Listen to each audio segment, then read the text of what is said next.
Savitri silks చేనేత వస్త్రాల అద్భుత ప్రపంచం. సంప్రదాయం స్టైల్ ఒకే చోట. అండ్ నా దగ్గర ఒక కంపారిజన్ ఉంది.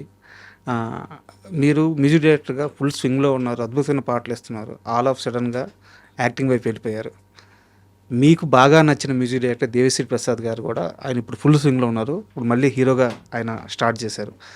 దేవి నిర్ణయం కరెక్ట్ అంటారా, రాంగ్ అంటారా?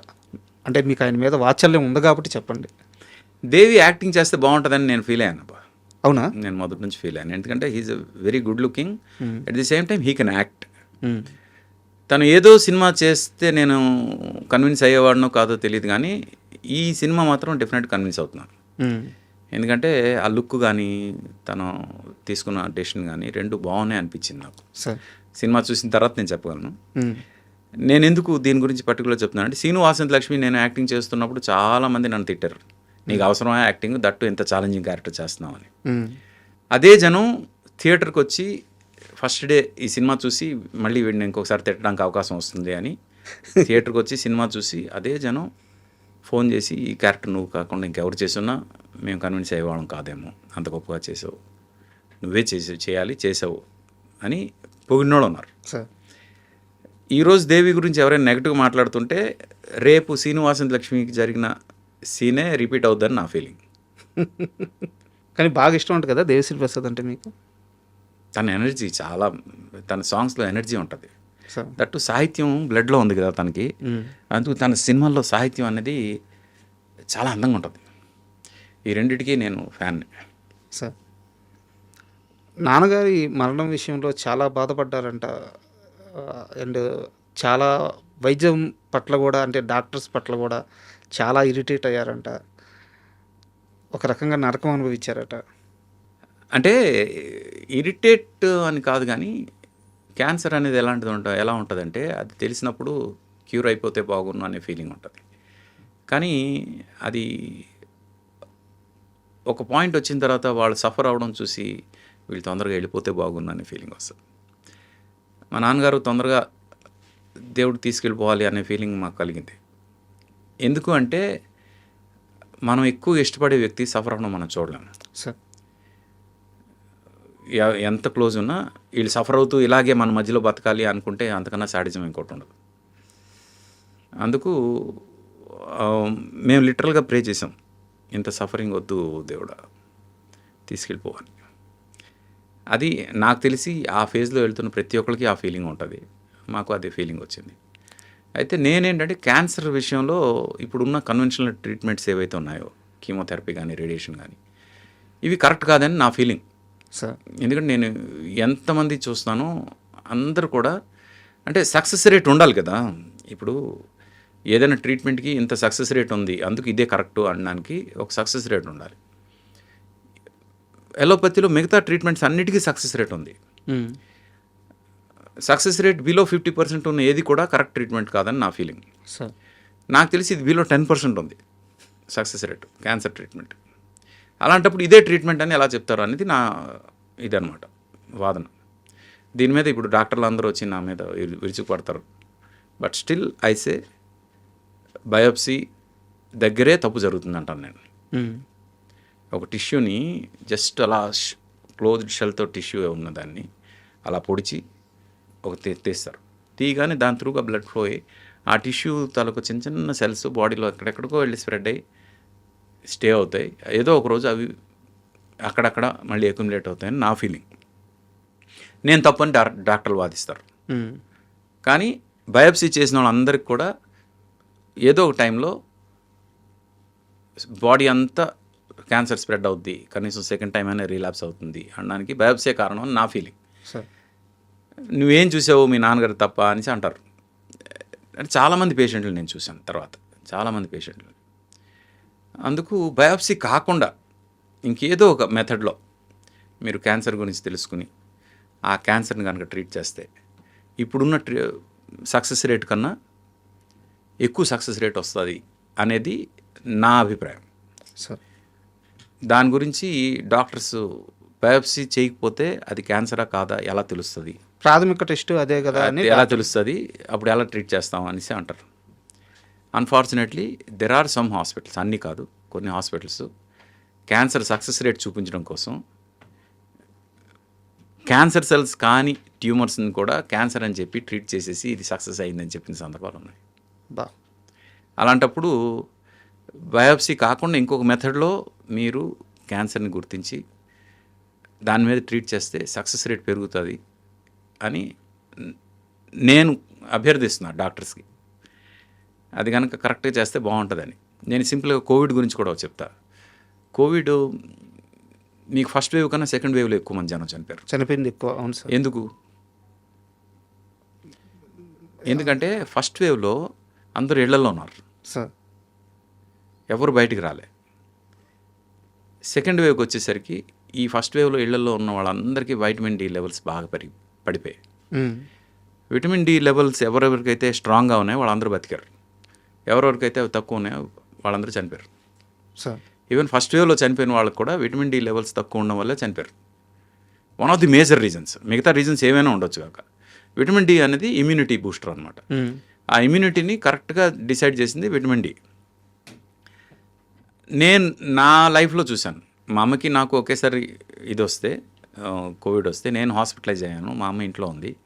ఇద్దరం ఈక్వల్గా సఫర్ అయినా మా అమ్మకి ఎలాంటి ప్రాబ్లం రాలేదు, నాకు ప్రాబ్లం వచ్చింది.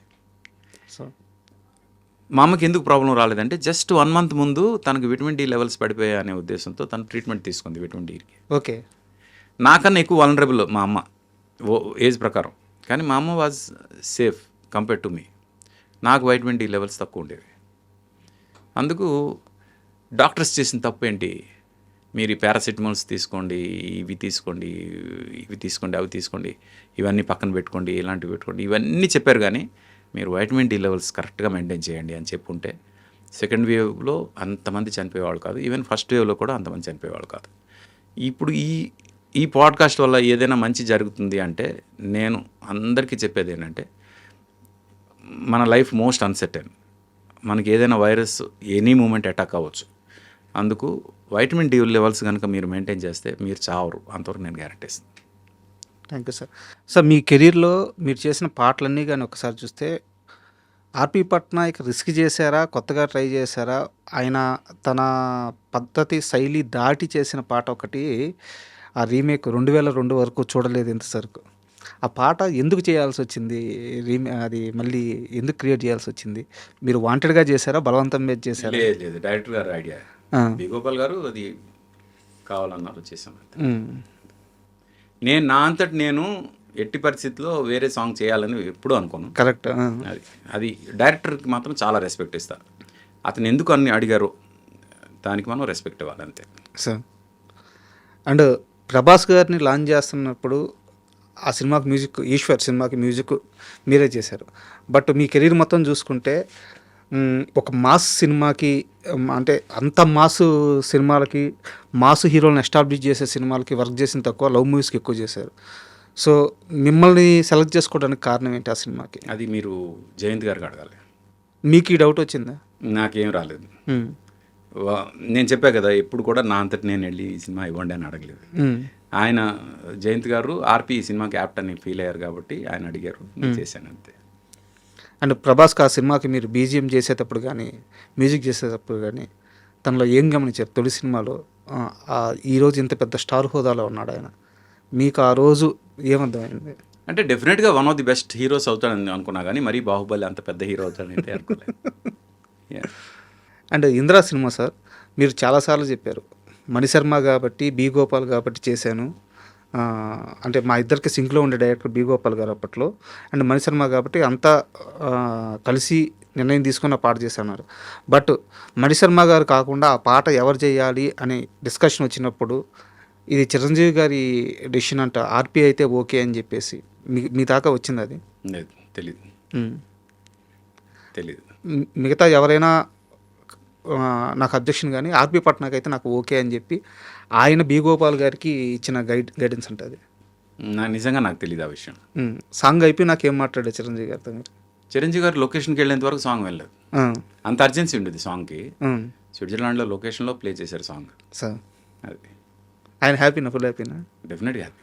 యాక్చువల్గా కోవిడ్ తర్వాత సినిమాను చూసే విధానం మారింది సార్. కాన్సెప్ట్ ఓరియంటెడ్ మూవీస్కి రీచ్ ఎక్కువ ఉంటుంది, జనాలు ఇష్టపడుతున్నారు. ఈ స్టార్డమ్, ఫైట్స్, యాక్షన్ సీక్వెన్స్ ఇలాంటి సినిమాలకి థియేటర్లో కొంతవరకు మార్కెట్ ఉన్నా కానీ ఓటీటీల్లో జనాలు ఎక్కువ ఇష్టపడుతున్న సినిమాలు ఇవి, కాన్సెప్ట్ ఓరియంటెడ్ మూవీస్. మీ కెరీర్ మొత్తం డైరెక్ట్గా చేసిన సినిమాలన్నీ అలాంటి సినిమాలే చేశారు. ఇప్పుడు మార్కెట్ ఉంది, కానీ ఇప్పుడు మీరు సినిమాలు చేయట్లేదు. నేను చేయట్లేదు కాదు, నాకు చేయడానికి ప్రొడ్యూసర్ దొరకట్లేదు. మీరు ట్రైల్ చేస్తున్నారా? ప్రొడ్యూసర్ దొరికితే డెఫినెట్గా నేను ఇప్పుడు ఏమంటానంటే, చాలా ఖచ్చితంగా నేనేం చెప్తానంటే, ఈరోజు ఆర్పి పట్నాయక్ చేసే ప్రతి సినిమా సూపర్ హిట్ అవుతాయి. ఎందుకంటే ఈరోజు ఆడియన్స్ టేస్ట్ మారింది ఓటీటీ వచ్చిన తర్వాత. సినిమా ఇలా కాన్సెప్ట్ ఓరియంటెడ్ సినిమాలు బాగుంటాయి చూడడానికి అని. కట్ చేస్తే 6 పాటలు 4 ఫైట్లు కాదు, కాన్సెప్ట్ ఉంటే డెఫినెట్గా ఆడుతుంది అనే థాట్ ప్రాసెస్ ఆడియన్స్లో బాగా పెరిగింది. అందుకే ఓ బలగమ్మ ఆడింది, ఓ కోర్ట్ ఆడింది, సినిమాలన్నీ ఆడింది. ఇది జస్ట్ ఇమాజిన్ ఈరోజు బ్రోకర్ రిలీజ్ అయ్యంటే ఎంత పెద్ద హిట్. కరెక్ట్. ఎందుకు అంటే జనం టేస్ట్ పూర్తిగా మారిపోయింది. ఈ టైంలో ఆర్పి పట్నాయక్ థాట్ ప్రాసెస్ ఏదైతే ఉందో, ఈ థాట్ ప్రాసెస్ వచ్చే ప్రతి సినిమా ఆడుతుందని నా ఫీలింగ్. ఆడియన్స్కి నా నుంచి వచ్చే సినిమాలు చూడడానికి రెడీగా ఉన్నారు ఆడియన్స్. ప్రొడ్యూసర్స్ ధైర్యం చేయాలంతే. బట్ మీరు అప్రోచ్ అవ్వాలి కదా ప్రొడ్యూసర్స్ని. అంటే పెద్ద ప్రొడ్యూసర్స్ దగ్గరికి నేను అప్రోచ్ అవ్వను. ఎందుకంటే వాళ్ళకి కొన్ని లిమిటేషన్స్ ఉంటాయి, వాళ్ళకి కొన్ని ఇవి ఉంటాయి, అంటే వాళ్ళకి కొన్ని క్యాల్కులేషన్స్ ఉంటాయి. నా సినిమాలు ఏవి క్యాల్కులేషన్స్లో వెళ్ళవు. ఇది క్యాల్కులేషన్ అంటే దాన్ని అంటే you know the roll and break it అనే నమ్ముతాను నేను. ఇంకోటి అందరు ఆలోచనలు ఎక్కడ ఆగిపోతాయి అక్కడ మన ఆలోచనలు మొదలు అవ్వాలి అని నా ఫీలింగ్. అందుకు నా కథలన్నీ కొత్తగా ఉంటాయి. అందుకు వాటిని బ్రేక్ చేసే కాన్సెప్ట్స్ ఎప్పుడైతే నేను చెప్తానో వాళ్ళు ఆటోమేటిక్గా దానిలో ఇలాంటి ఒక కమర్షియల్ ఎలిమెంట్ ఉంటే ఎలా ఉంటుంది అని అడుగుతారు. దాంతో నేను ఏదైతే కోరు ఉంటుందో అంటే అవుట్ ఆఫ్ ది బాక్స్ ఆలోచించానో అది మళ్ళీ ఇన్సైడ్ ది బాక్స్ అయిపోతాయి. అక్కడ నా క్రియేటివ్ మైండ్కి ఒక చిన్న కాన్ఫ్లిక్ట్ వస్తుంది. అందుకు పెద్ద ప్రొడ్యూసర్ల దగ్గర ఎప్పుడు అప్రోచ్ అవ్వండి. ఈ కొత్త ప్రొడ్యూసర్లు ఏమో బకరాలకు పడిపోతారు, బకరాలు అయిపోతారు, ఎవరెవరికో పడతారు పాపం. వాళ్ళకేమో మనం కన్విన్స్ చేయలేము, మా సినిమా బాగుంటుంది చేయండి నేను చేసే సినిమా అని. ఆ కాన్ఫ్లిక్ట్లో డెఫినెట్గా నేను ఉన్నా. ఎవరైనా మంచి ప్రొడ్యూసర్లు ఆర్పీతో చేస్తే బాగుంటుంది అని ఫీల్ అయ్యి వస్తే మాత్రం నా వైపు నుంచి నేను గ్యారంటీ ఇచ్చేది ఏంటంటే, మీరు గర్వంగా చెప్పుకునే సినిమా అయితే చేస్తా. కమర్షియల్గా పెద్ద హిట్ అవుద్ది అని నేను గ్యారంటీ ఇవ్వలేను, ఎందుకంటే మనం రిలీజ్ చేసే డేటు సిచ్యువేషన్ అన్నిటి బట్టి మారుతుంది. బట్ లైఫ్ లాంగ్ ఈ సినిమా నేను చేశానని గర్వంగా చెప్పుకునే సినిమా అయితే చేస్తాను. తేజ గారితో మీ రిలేషన్ ఎలా ఉంది ఇప్పుడు? మొన్న ఆయన బర్త్డేకి వెళ్ళి విష్ చేసి వచ్చాను. చాలాసేపు కలిసి మాట్లాడుకొని వచ్చాను. ఆయన ఇప్పుడు చేయబోతున్న సినిమా తాలూకా ట్రైలర్ చూపించారు. ఎలా ఉంది ఏంటి వాటి గురించి డిస్కషన్ అయ్యి ఫైన్, ఇంకేం కావాలి. ఇప్పుడు ఆర్పి పట్నాయక్ దేనికి సిద్ధంగా ఉన్నారు? మ్యూజిక్ చేయడానికి సిద్ధంగా ఉన్నారా? డైరెక్షన్ చేయడానికి సిద్ధంగా ఉన్నారా? యాక్టింగ్ చేయడానికి సిద్ధంగా ఉన్నారా? వర్క్ వస్తే చేయడానికి సిద్ధంగా ఉన్నారా? యాక్టింగ్ నాకు ఎవ్రీ వీక్ ఒక ఆఫర్ వస్తుంది. యాక్టింగ్ చేయడానికి సిద్ధంగా ఉండుంటే ఇప్పటికి నేను నెలకి 20 రోజులు నా డైరీ మొత్తం యాక్టింగ్లోనే ఫిల్ ఉంటుంది. యాక్టింగ్ అనేది అంత ఇది కాదు, కానీ ఇంకా తప్పదు అనుకున్నప్పుడు ఇంకా చేయడానికి రెడీ అవుతా. అది ఎప్పుడు ఏంటి అనేది ఇంకా I will take a call. నాకు ఇప్పుడు ఏంటంటే నా కథలు అందరూ ఆలోచనలు ఎక్కడ ఆగిపోతే అక్కడ నేను ఆలోచిస్తానంట కదా, అలాంటి గొప్ప గొప్ప కథలన్నీ నా దగ్గర ఉన్నాయి. ఆ కథలన్నీ నేను బతికొండగా చేయాలి అనే ఒక స్వార్థం చాలా ఎక్కువ ఉంది. ఇంకా ట్యూన్స్ అంటారా, ట్యూన్స్ అవి నాకు they are my second nature. ఇప్పుడు ఇలా సిచ్యువేషన్ చెప్తే ఇలా ట్యూన్ చెప్పేస్తా. ఎవరైనా డైరెక్టర్ వచ్చి మంచి కథ చెప్పి దీన్ని మ్యూజిక్ చేయాలి అంటే ఆ కథ నచ్చితే డెఫినెట్ నేను మ్యూజిక్ చేస్తాను. నాకేం కష్టమైన పని కాదు, అది ఇష్టంగా చేస్తా. అందుకు ఆ డైరెక్టర్ తాలూకు క్రియేటివ్ థాట్ని 100% రెస్పెక్ట్ చేస్తూ అతనికి ఏం కావాలో అది చేసి పెడతా. సార్ చివరి ప్రశ్న, కానీ కొంచెం సూటి ప్రశ్నే. ఇండస్ట్రీలో ఇన్ని సంవత్సరాల ప్రయాణంలో కంఫర్ట్ లైఫ్ని లీడ్ చేసి అంత సంపాదించుకోగలిగారా? అంటే సంపాదన సెకండరీ నా ఉద్దేశం. సంపాదించుకోలేదు ఆర్పి పట్నాయక్, ఇది నిజం. బయట ఇండస్ట్రీలో చాలామందికి తెలుసు. నేను ఇప్పటివరకు ఓ ప్రొడ్యూసర్ దగ్గర నాకు ఇంత రెమ్యునరేషన్ ఇవ్వండి అని ఇప్పటివరకు అడగలేదు. అడిగితే డిమాండ్ చేస్తే వచ్చున్నాము, వాళ్ళు ఎంత ఇస్తే అంత తీసుకున్నా అంతే. ఎలాగైతే సినిమా అడగలేదో రెమ్యునరేషన్ కూడా అడగలేదు. అండ్ బయట నాకు తెలిసిన ఇంకోటి ఏంటంటే సినిమాలు చేసిన దాని మీద వచ్చిన డబ్బుల కంటే కూడా యుఎస్ అలా బయటకు వెళ్ళి ఆర్పి పట్నాయక్ తన పాటలతో ఒక కన్సర్ట్ లాగా అట్లా చేసుకొని మ్యూజిక్ నైట్స్ అట్లా చేసుకొస్తే వాటికి వచ్చిన డబ్బులే ఎక్కువ, కానీ సినిమాల్లో సంపాదించుకుంది అతి తక్కువ అని చెప్తారు. Yeah of course correct. అది డబ్బుని గట్టిగా అడగలేకపోయారా? అంటే చెప్పే కదా, నేను సినిమాని అడగలేదు, రెమ్యునరేషన్ అడగలేదు. ఇండస్ట్రీ వాడేసుకుంటుంది సార్ అట్టయితే. పర్లేదు, నాకు ఇంత పేరు రావడానికి కారణం ఇండస్ట్రీయే కదా. ఆ ఇండస్ట్రీని నేను ఎప్పుడు తప్పట్ను. Sir thank you very much. ఎందుకంటే మీ పాటలు నేను ఇంటర్వ్యూ స్టార్టింగ్లోనే చెప్పాను, టైంతో సంబంధం లేదు. కాలం గడిచే కొద్దీ ఆ పాటలు ఇంకా మాధుర్యంగా మారుతూ వస్తున్నాయి. 20 సంవత్సరాల క్రితం 23 సంవత్సరాల క్రితం విన్న పాటలు సార్ ఇప్పటికీ గుండెల్లో అలాగే ఉండిపోయినాయి ఆ పాటలు. మీ దగ్గర నుంచి మళ్ళీ అలాంటి పాటలు రావాలని మనస్ఫూర్తిగా కోరుకుంటున్నాను. అండ్ లైఫ్లో మీరు ఏదైతే నెక్స్ట్ మీ ప్లాన్స్ ఉన్నాయో అన్నీ సక్సెస్ఫుల్గా జరగాలని కోరుకుంటున్నాను. ఇంటర్వ్యూ ఇచ్చినందుకు మరొక్కసారి thank you very much sir. Thank you Raja, thank you, all the best మీకు. Thank you.